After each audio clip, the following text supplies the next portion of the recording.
User PC itu banyak yang kurang kerjaan. PC-nya bisa berfungsi normal aja, masih jauh dari cukup. Angka FPS yang muncul harus pas, bre. Kalau bisa 60, 60 tepat. Kalau angkanya muncul 59, aduh, pusing kepalanya.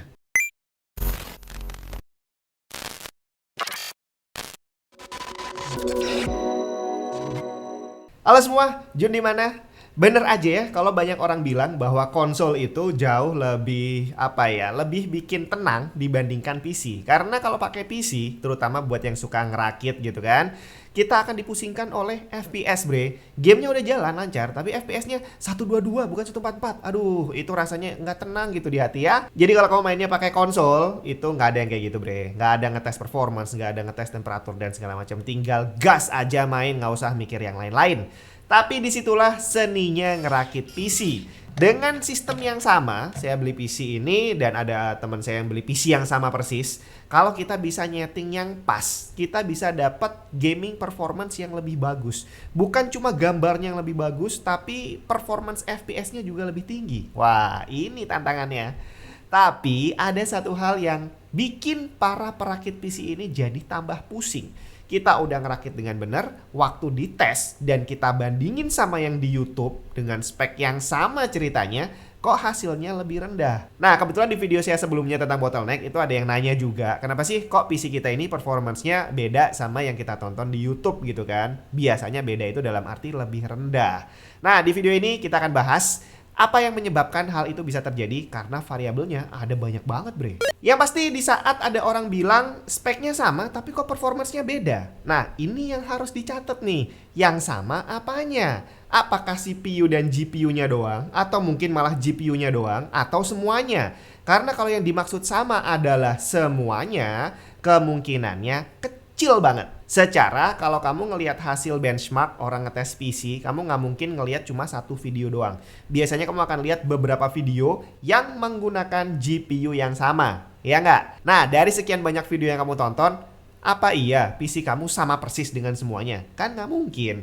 Berarti kemungkinan besar yang kamu lihat hanya GPU-nya doang. Dan ini adalah faktor pertama yang membuat perbedaan performance tadi. Lu cuma lihat satu doang, lu nggak lihat part lainnya, sedangkan part-part yang lain itu juga ikut menunjang performance. Kemudian alasan kedua, katakanlah kamu udah nyari CPU dan GPU yang sama di YouTube gitu ya, yang sama kayak punya kamu. Ini juga nggak bisa dijadikan patokan 100% karena kita perlu lihat apakah GPU-nya dan CPU-nya tadi jalan di clock yang sama atau enggak. Nah, masalah clock ini juga faktor yang mempengaruhinya ada banyak banget, terutama untuk CPU. Beda motherboard akan punya mekanisme boost clock yang berbeda. Terus kalau kamu punya cooler yang berbeda, itu juga akan nge-boost clocknya si prosesor ini dengan cara yang berbeda juga. Semakin mahal cooler kamu, semakin tinggi boost clocknya, semakin tinggi pula performance-nya. Termasuk GPU. Sama-sama pakai RTX 3070, misalkan sama kayak yang saya pakai tuh, MSI RTX 3070 Gaming X Trio misalkan. Wah, itu mau kamu bandingin sama RTX 3070 yang lain, bisa beda, bre. Karena setiap pabrikan, walaupun tipenya sama, kemungkinan akan ngasih clock speed yang berbeda. Makanya sering kamu lihat GPU ada yang versi biasa, ada yang versi gaming OC misalkan. Dan masalah clock ini udah pasti akan secara langsung mempengaruhi kinerja. Nah, saat kamu lihat di YouTube nih, orangnya bilang settingnya default kok. Nah, ini yang saya bicarakan juga default.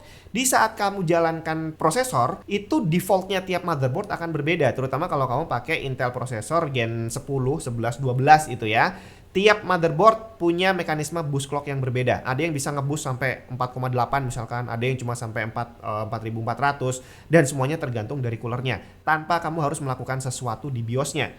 Masalah GPU juga sama. Dari pabriknya, GPU itu udah di-set apakah clocknya akan jalan di 6000 atau 6500 misalkan. Dan itu semuanya default. Nah, ngurusin CPU sama GPU aja itu udah banyak banget perbedaannya yang saya yakin gak ada yang bisa sama persis untuk setiap sistem. Apalagi beberapa tukang benchmark itu biasanya menyebutkan bahwa mereka melakukan manual overclock. Bahwa prosesor ini saya jalankan di kecepatan 5 GHz. Itu udah beda lagi dengan PC kamu yang jalan cuma default. Nah, faktor berikutnya, tadi CPU dan GPU udah bikin pusing ya, kita masih ada RAM, Bre. RAM ini seringkali juga nggak disebutkan di benchmark dan kamu pun juga nggak menyebutkan bahwa RAM kamu beda dengan yang di YouTube. RAM ada macam-macam, sama-sama DDR4, ada yang speednya 3000, ada yang 3200, ada yang 3600, bahkan ada yang melakukan overclock sampai 4000 atau mungkin lebih. Dan itu baru clocknya doang. Selain clock ada pula yang namanya timing, yang udah pasti juga akan berpengaruh terhadap performance. Walaupun dibilang RAM ini nggak terlalu ngefek terhadap keseluruhan performance suatu PC, tapi tetap ada bedanya. Di saat main, dia dapat 100 FPS tapi kok lancar. Di tempat saya 100 FPS tapi kok stutter. Nah, itu salah satunya adalah faktor dari RAM-nya sendiri. Kemudian ada lagi storage drive. Apakah kamu pakai hard disk? Apakah pakai SSD?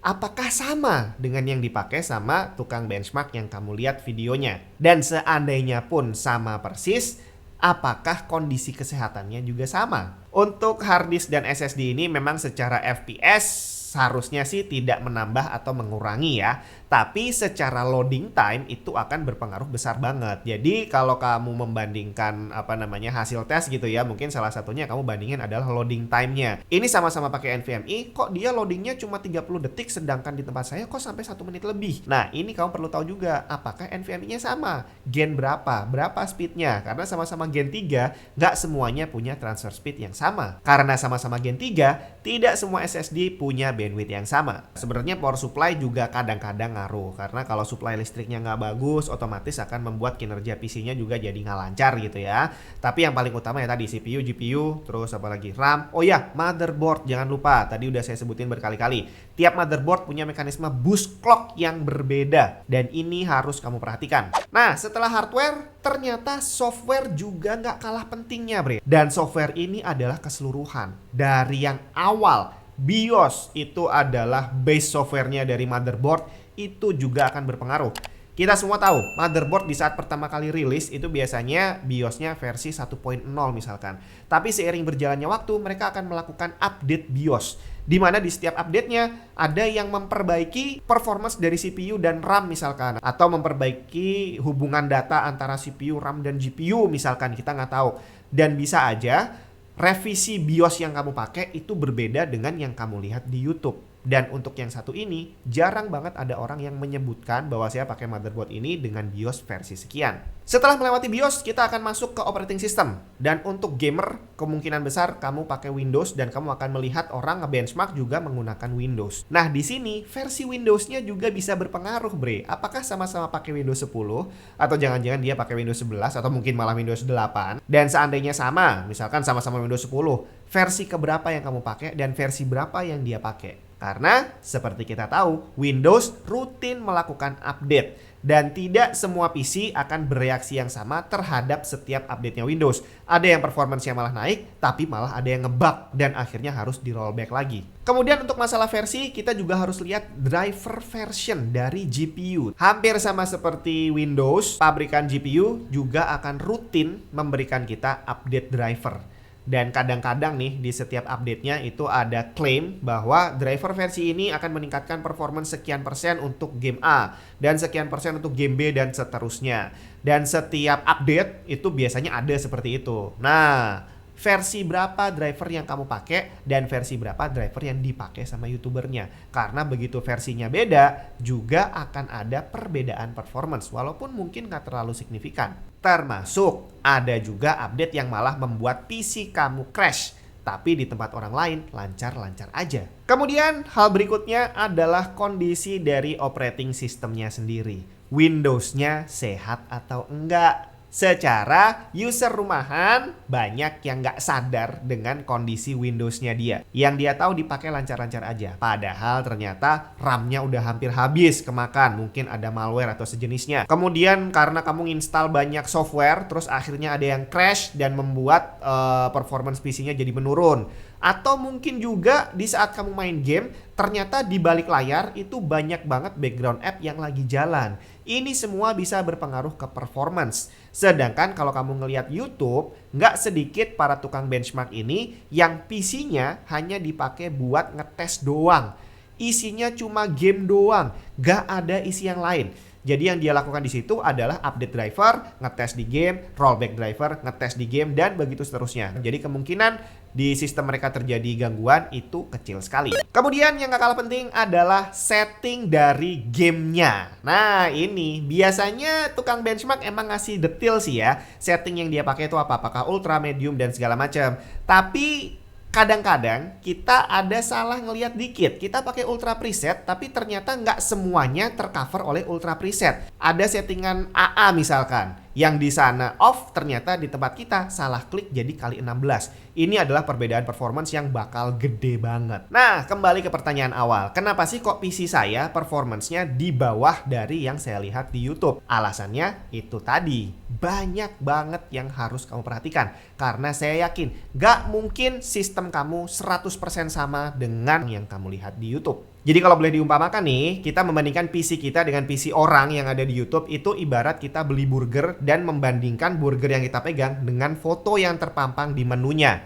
Bedanya jauh banget, karena di saat mengambil foto itu, dia mengambil kondisi yang paling ideal agar bisa menarik banyak orang. Dan kalau dibilang para user PC ini kurang kerjaan, nggak bisa juga bre, karena PC yang kita rakit itu bukan PC build up. Kalau PC build up atau laptop biasanya mereka keluar dengan performance yang emang kurang lebih sama dan utak-atiknya nggak akan terlalu jauh. Tapi begitu kita mengkombinasi banyak hardware, kita rakit dengan cara yang berbeda, kita kombinasikan dengan hardware yang beda dengan orang lain, itu akan muncul banyak masalah, termasuk salah satunya adalah masalah compatibility. Dan begitu selesai ngerakit, kita jalanin, memang idealnya kita coba bandingkan dengan sistem orang lain yang kurang lebih hampir sama seperti sistem kita.